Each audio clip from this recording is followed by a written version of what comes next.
আসসালামু আলাইকুম, সবাই কেমন আছেন ভাই বোনেরা?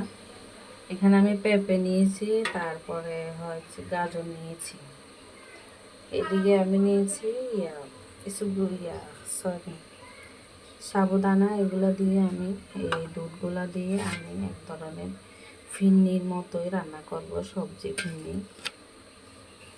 আপনারাও এভাবে ট্রাই করবেন। আর আমার এই রান্নাটা কেমন হয়েছে কিংবা কি আপনাদের কি মনে হয়, খেতে কেমন, কারণ এগুলোতে কোনো আপনার ভিটামিন জাতীয় ছাড়া অন্য কিছুই নেই, সবগুলা ভিটামিনের জিনিস।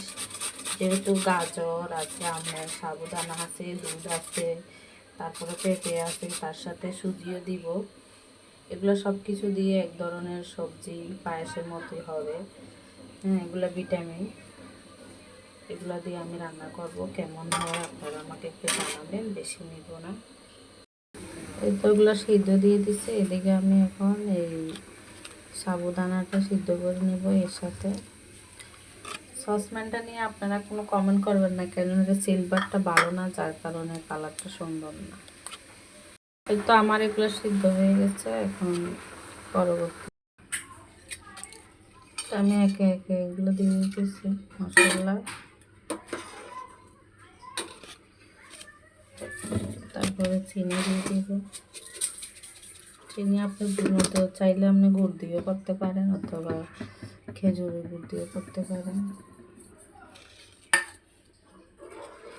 আর একটু লবণ দিতেছি, চিনির স্বাদটা ব্যালেন্স করার জন্য অল্প একটু লবণ। আমি সবগুলো মিক্সিং রাখছি, সাবুদানা, গাজর, পেঁপে, এগুলো আমি এখন দুধে দিয়ে দিব, কারণ এগুলো অনেকক্ষণ জুস করতে হবে, তার জন্য।